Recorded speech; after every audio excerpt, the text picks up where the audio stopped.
शाम का वक्त था। मोहन और विष्णु कब्रिस्तान के विशाल लोहे के द्वार पर खड़े थे। भैया, हम यहाँ कब्रिस्तान के पास क्यों आए हैं? मोहन, तुम्हें इस कब्रिस्तान के अंदर जाना होगा, तभी हमारी किस्मत में लिखा दुख मिटेगा। नहीं भैया, मैं कभी इस जगह के अंदर नहीं जाऊंगा। अगर आप चलेंगे तो मैं भी चलूंगा। मैं नहीं जा सकता मोहन, मैं सिर्फ तुम्हें जाने को कह सकता हूँ। जो काम वहाँ है वो सिर्फ तुम ही कर सकते हो। क्या सच में कोई और रास्ता नहीं है भैया? अगर तू चाहता है कि मैं और तेरी भाभी जिंदा रहें तो तुझे इस कब्रिस्तान में जाना ही होगा। फिर डरते डरते मोहन जैसे ही पैर कब्रिस्तान के अंदर डालता है, तभी पूरा दृश्य अचानक बदल जाता है। रामपुर गांव में विष्णु अपनी पत्नी मीना और छोटा भाई मोहन के साथ रहता था। फिर एक दिन दोपहर का वक्त था। घर के अंदर से चिल्लाने की आवाज आ रही थी। देखो जी, बस बहुत हो गया। अब मैं और बर्दाश्त नहीं कर सकती हूँ। मैं आपको कितनी बार कह चुकी हूँ कि अपने छोटे भाई को घर से निकाल दो। अगर आपने उसे घर से नहीं निकाला तो मैं ये घर छोड़कर चली जाऊंगी। अरे भाग्यवान, तू ये कैसी बातें कर रही है? ये घर और जमीन में उसका भी हक है। कैसे मैं उसे घर से निकाल दूं? सब क्या कहेंगे? अगर आपको उसकी इतनी फिक्र है तो आप ना मुझे छोड़ दीजिए। मैं आपके साथ नहीं रह सकती हूँ। मुझे वो बिल्कुल बर्दाश्त नहीं है।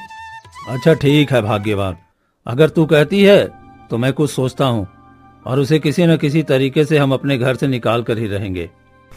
इतने में मोहन वहाँ आ जाता है। भैया भैया, मैं खेत का सारा काम निपटा दिया और वो जो खाद डालना था ना, मैंने वो भी डाल दिया है। अच्छा ठीक है, तुमने सारा काम कर लिया है। देख, घर का जलावन भी खत्म हो गया है, तो जाकर जंगल से लकड़ियाँ ला दे ताकि शाम का चूल्हा जल सके। ठीक है भैया, पर मुझे भी बहुत भूख लगी है। कुछ खाने को मिल जाता तो मैं चला जाता। घर में खाना खत्म है और वैसे भी जलावन नहीं था तो खाना कैसे बनता? पहले लकड़ियाँ लेकर आओ, फिर खाना बनाऊंगी। मोहन उदास होकर चल देता है। अरे, तुमने ये झूठ क्यों बोला? घर में खाना तो पूरे 4 लोगों का पड़ा है। मैं उसे एक वक्त का खाना भी नहीं देना चाहती हूँ। आपको इतनी फिक्र हो रही है तो आप खुद ही बनाकर उसे खिला लो। मीना गुस्से में चली जाती है।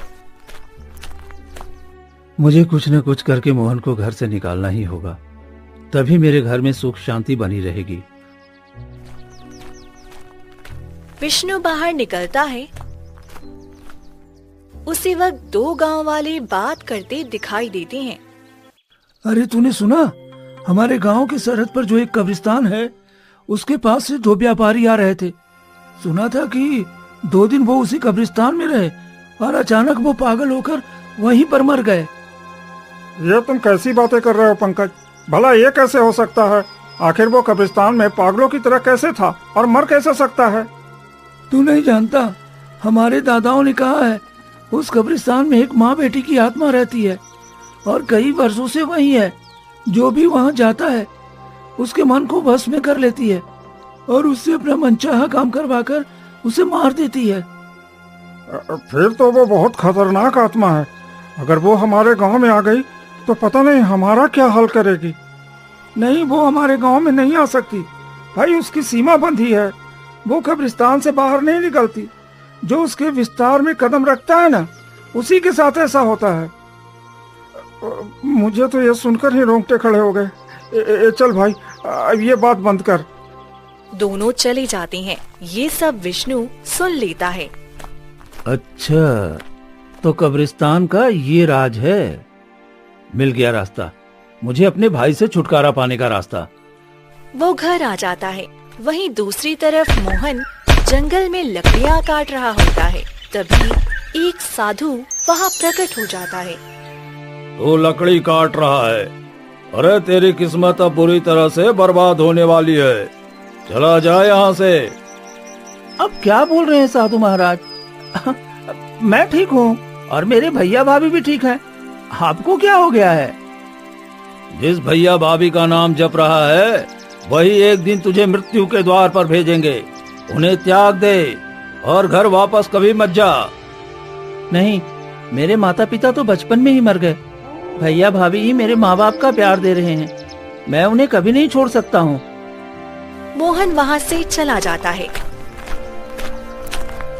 इतना प्रेम करता है ये अपने भैया भाभी से, यही प्रेम इसके गले का फंदा बनेगा।